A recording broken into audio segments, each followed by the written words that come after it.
Alright, YouTubers. This is the first time I've done a selfie on my phone. It looks like it's actually coming out a little bit better. Picture's a little clearer. Let me know how it looks on your end. I'll obviously probably find out once I upload this myself. But this is going to be a quick video. It's a recap of a recent trip I made to the Merchant Square Mall near, or actually in Allentown. It's kind of a small, like, farmer's market type market, but it's more like a flea market that's geared towards collectibles, and there are a few baseball card dealers within there, and you can find a lot of cards fairly inexpensively. And what's great about this place is also that, you know, it's great for supplies, you know, like boxes, top loaders, penny sleeves, you know, that sort of thing, and you can get them fairly cheaply. And you know, I had the opportunity to go there this past Friday, and I knew that I wanted to get, you know, the basic supplies that everybody needs. You know, the top loaders, pack top loaders, just the basic top loaders, not the thick ones, just the ones for regular cards. You know, pack of 25, I think it was like $1.75. Penny sleeves were 50 cents. Which is like half the price I normally pay, which, like I said, even $1 wouldn't be bad. And then, you know, I also picked up a UV protected ball cube for $3, and probably I should have waited and walked down, you know, like literally down the hall. There was another dealer who had this for like $2, but, you know, what are you going to do? Like $1. But anyway, the reason why I'm doing this video is primarily for a couple cool pickups, you know, in my mind, they were pretty cool that I got, and also to do like a pack rip for you guys for some inexpensive junk era wax. So I got a Sandy Alomar. These first three are archives, 2017 archives cards. There's the Sandy Alomar senior card, autographed, Billy Bean, and Lenny Randall. And I got these primarily because I like the look of them. They're archives cards. I'm a big fan of archives. They were inexpensive. The dealer had them in a half price box, so they were $1.50 each. And then there was another box over there, and I wish I had time to really look through it a little more better than I did. But, you know, got a little overwhelmed by finding a few things that I did find that, you know, I kind of was like, you know, let me get out of here while I can, otherwise I'm going to be spending a lot. But it was a card autographed by Wally Moon, former Dodger great. And this is some sort of limited edition, like one of those like junk, not junk, what do they call it? Like an oddball kind of set. It was Smokey the Bear. Dodger Greats cards, and then when I look them up on eBay, I don't see sets available, so they must have been a pretty rare card to come by.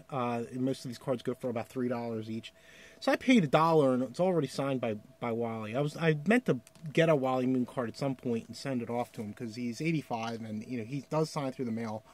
But you know, for $1, what can you go wrong? And in that same box, found this 57 Topps. And it's signed by Don Elston. Now, I wasn't familiar with the player, but I looked him up, and he passed away back in 1995. And this is, like I said, a 57 Topps. And it's in pretty good condition. You know, it's obviously, you know, seriously off-center, but, you know, the corners are fairly sharp. It's clean. And it's autographed by someone who passed away 22 years ago. So I thought this was a pretty cool card. And it's a Brooklyn Dodger, which is why I bought it. You know, it was a 57 Topps, and it was signed by a Brooklyn Dodger. Also, one of the reasons why I went into this guy's store was he always has this basket there, like a wicker basket, that has a bunch of junk era cards in it. And, you know, they're fairly cheap. And I, in the past, have picked up a couple of the larger Donruss cards. And I started searching through the box, looking for those Donruss cards that I had gotten in the past, those larger ones. And he had a few. But then what caught my eye, though, was actually these team bags, each with 2 packets of 1991 Upper Deck. So I asked him how much, because there was no clear label on the thing. And he's like $1, you know, so it's $1 for the 2 packs. And I'm like, you know, that's fair. More than fair. You know, it's 1991. It's unopened. So I opened up these 2, and I haven't opened up this one. So this is going to be a live break. So what's funny though is, you know, it's 1991 Topsy, or excuse me, 1991 Donruss. Jesus, 1991 Upper Deck. So I really liked these cards when they first came out because they were so the pictures were sharp. They had the holograms in the back. A lot of great cards. You know, mostly going to used for my collection. Possible TTM material in the future. And then, you know, obviously, if you're familiar with the Upper Deck product, you got the hologram. So there's a Milwaukee Brewers hologram. And there's Dave Parker. Now, funny thing is, the second pack that I opened up in this packet was actually some really good players. You know, it would have been like an epic pack back in the day. And what's funny is, as soon as I opened up, Mr. Tony Gwynn. Funny thing is, last card in the pack, Mr. Tony Gwynn. So you know, they didn't really mix them up very well back in those days. Some pretty good cards in here. There's Sandy Alomar Jr. this time around. Oh, and the Oakland A's hologram. Oh, and this is another reason why it was an epic pack. Ken Griffey Jr. Imagine pulling this in 1991. So, you know, if someone would have opened this in 91, they probably would have been thrilled. Will Cordero, Jamie Navarro, Chuck Finley, another good player back in the day, Mark Grace, Fernando Valenzuela. Like I said, this pack was pretty incredible. I was quite surprised, and it was one of those things where, like, I'm like, man, this would have been, like, amazing, you know, cracking this open back 26 years ago. So, anyway, what we're going to do is we're going to break this pack. So, there's 2 packs. He has these team bags, and I really didn't completely search through it, but I don't think he had any more of these. Otherwise, I would have probably picked up another pack. Let's rip into it. Like I said, it's, you know, the thing with this set back in those days was there was a Nolan Ryan set. I really try to keep these. You can see that there. Find the Nolan, and I think there are autographed Nolan Ryan cards out there. So who knows? It's always a possibility. I didn't find one in the first pack I got. So we got Paul Ossenmacher. All right, now see, this is what I'm talking about. Now, granted, it's not autographed, but there was a Baseball Heroes set. I think it was like 14 or 15 cards in the set.